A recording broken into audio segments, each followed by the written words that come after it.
Hello from Kingfisher, Oklahoma. We're coming at you and reading the book of Ecclesiastes. This is one of my favorite books in the Bible, if not my favorite, because it just brings perspective to life. And don't we need perspective in life? Yes, we do. Okay, so we're just going to jump right in and comment as we go. So Ecclesiastes chapter 3. To everything there is a season, and a time to every purpose under heaven. Now, before we get too far, obviously, this is a famous song by the Byrds back in the day. This is where they got it from. But I want you to just look at the perspective it brings, that there is a season for everything in life. So here we go, verse 2. A time to be born, and a time to die. A time to plant and a time to pluck up what is planted. A time to kill, a time to heal. A time to break down and a time to build up. A time to weep and a time to laugh. A time to mourn and a time to dance. A time to cast away stones and a time to gather stones together. A time to embrace and a time to refrain from embracing. A time to get and a time to lose, a time to keep and a time to cast away, a time to rend and a time to sow, a time to keep silence and a time to speak, a time to love and a time to hate, a time of war and a time of peace. What profit hath he that worketh in that wherein he laboreth? So we've got all these things. It is a comparison list. Hey, there's a time for this, and a time for that, and a time for this, and a time for that. There's a time for each action. Now, not every action, obviously, we don't want to be immoral. That's not what it's talking about. But you will see in your life the different seasons that you will go through. Sometimes it feels like an opposite season than you've been through. But it is just a time and part of the experience of life. So, all of that, and then we're asked the question, what profit do you have at work? So let's find, and I don't mean like work your job, but what you work at. What is it that you're building towards? So let's check this out. Verse 10, I have seen the travail which God has given to the sons of men to be exercised in it. He's made everything beautiful in his time. Also, he has set the world in their heart, so that no man can find out the work that God maketh from the beginning to the end. Love that. Love it. So epic that you have the world in your heart. You have this pondering curiosity, but from the beginning of your life to the end of it, you will not figure out all of the things that God does. God is so much above and beyond what we are and who we are. We'll never understand him fully. Verse 12.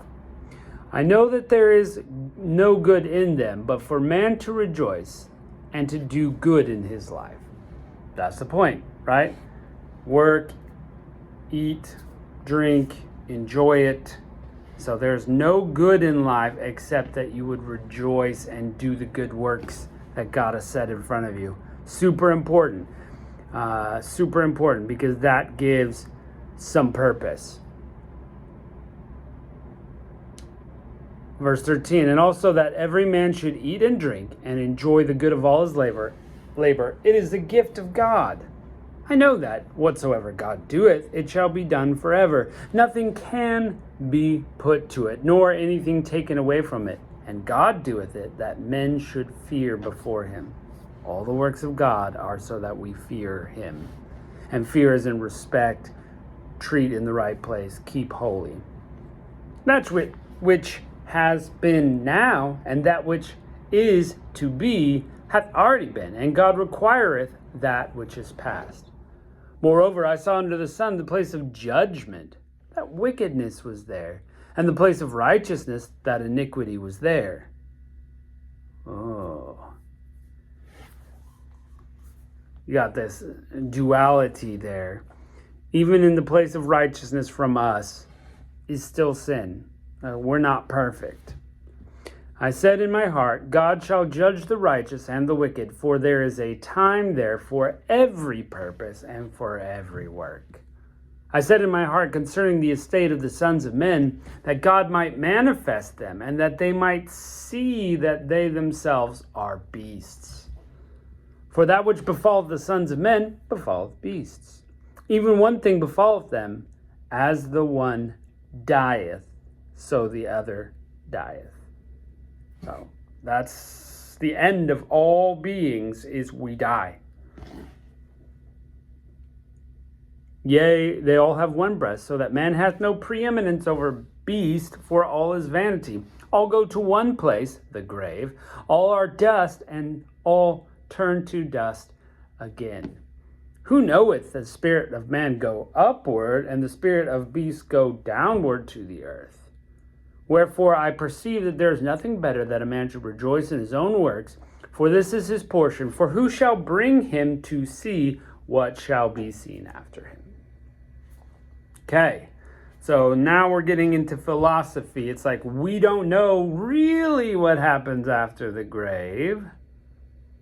You know, we have the promises of God about what he will do and the judgment seat and all that in the book of Revelation. But we have to take that on his word. We haven't been there and come back and go, hey, check it out, I've seen it. Some people have had these after-death experiences, and maybe that's you, or near-death experiences, as they call them. But look, we're all going to die, and so we need to get our lives straight with God. What is it that he's requiring of us? What is it that life is all about? What is the perspective that God is calling for in this book? Well, let's continue.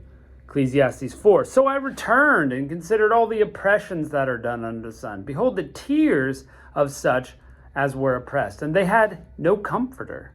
And on the side of their oppressors there was power, but they had no comfort, no comforter. So Solomon, wise man, sees all the oppression. People are weeping. They're upset about how things are going. They're oppressed by those in power, and no one is comforting them. No one is rescuing them. Wherefore I praise the dead, which are already dead, more than the living, which are yet alive. Yea, better is he than both they, which has not yet been, who've not seen the evil that is done under the sun. So Solomon's saying, hey, better to be dead and have this all over with and see no more evil. Better yet, the one who has never seen evil ever, has not even been born. That's better. Because there's some evil stuff out there. It should just make your heart sad and ache about all the evil done under the sun. Solomon was feeling that. Verse 4, again, I consider all travail and every right work, for this is a man is that is for this. A man is envied by his neighbor. This is also vanity and vexation of his spirit. Look, people do work because they're envious of their neighbor. They want to keep up. We call it keeping up with the Joneses, but there it is in Scripture. You know, all this work, hey, he's got a lot of money. I want a lot of money. Hey, they've got nice clothes. I want to wear nicer clothes. They drive this nice car. I want that nice car. They've got a big house. I want a bigger house. And all this work is all for this envy. And this is vain. It's silly. You're going to die at the end, and you can't take it with you, is what Solomon's saying. 5, the fool foldeth his hands together and eateth his own flesh. He's lazy. He gets nothing out of it. Better is a handful of quietness than both hands full of travail and vexation of spirit. Talking about stress in work. Wouldn't you rather have one handful of work and some rest also, than to be double-fisted at work and just so anxious that you can't handle it and you're stressed and health problems? Even back then. Verse 7, then I returned and I saw vanity under the sun. There is one alone, and there is not a second. Yea, he hath neither child nor brother. Yet is there no end to all of his labor. Neither is his eye satisfied with riches. Neither saith he, for whom do I labor and bereave my soul of good? This is vanity. Yea, it is a sore travail. Okay, there are people out there who are working and working and working and working and doing all these things. They don't have an heir to pass it on to. They're just working. And so what? And they die. And what? And even if you do, we've already been told, if you work so hard and you pass it on to your son might be a fool and squander all of it and waste everything you've done. And what? What is the result? Why are we so uptight about working and earning money and building bigger and better things when at the end they're going to tear it down to put up something else? All these castles that were there back in the day are torn down, and the stones are put in cottages and shacks or for something else. All that work gone. Or some war comes through and just torches all of it. All your work gone. So what is the point? Let's get some perspective. The Solomon is saying. Number 9, 2 are better than 1 because they have good reward for their labor. If they fall, one will lift up his fellow. But woe to him that is alone when he falleth and hath not another to help him up. Okay, so it's not just about what you can accomplish. Boy, being with someone else is great return because you have a companion, you have help, you have a relationship. Again, if 2 lie together, then they have heat, but how can one be warm alone? And if one prevail against him, 2 could withstand him, and a 3-fold cord is not quickly broken. Look, there is something that God designed us to be together. Yes, as a husband and wife, but as friends and as a community to encourage each other and be there for each other. There's a benefit there. Better is a poor and wise child than an old and foolish king who will no more be admonished. For out of prison he cometh to reign, whereas he that is born in his kingdom becometh poor. I consider all the living walking under sun, the second child that shall stand up in his stead. So there's all these things that don't make sense. You've got this poor and wise child. He's living in wisdom, but he's still poor. You got an old foolish king who's, won't listen to anybody. What about the guy who's in prison and then he comes up to the throne, and the guy who's born to the king, he becomes poor. He should be reigning, but this guy out of prison is doing it. And all these kind of things happen in life that just don't make sense. Why don't things just go smoothly and run like they should in life? Why? Where's the perspective? What is the deal? And I consider all the living which walk under the sun, the second child could stand in the first stead. So someone who's in line for something and someone else comes in instead. This is like, like the story of Jacob and Esau. Esau's first in line and Jacob comes in and swoops it all away. You're in line for an inheritance, but it's given to your sibling instead who shouldn't have gotten it. This stuff happens, and, life just doesn't make sense. If it was A plus B equals C every single time, people would do A plus B and get C, but we don't. And the author, Solomon, is saying that's how life goes. It's crazy. All these ups and downs and all these things are going to happen. So what is the perspective we need? Verse 16, there is no end of all the people, even all that have been before them. They also shall come after them, shall not rejoice in him. Surely this is also vanity and vexation of spirit. Look, you didn't know the billions of people that came before you. You might know some names, but you didn't know them personally. They're all dead and gone, and you don't know them. And after you're dead and gone, people will not remember you. And after those people that come after you, they're dead and gone, people won't know them either. And there's this constant turnover of people. And so where is the reason in all of this? What are we to do? What is the perspective? Well, we can pull joy out. It said it earlier in this chapter and before. We just need to eat, drink, and work and enjoy those things that God gives, those little benefits God has given in this crazy, meaningless life. Meaningless. Right? We need to enjoy those little bits that God has given. That's important. Okay? That we can get some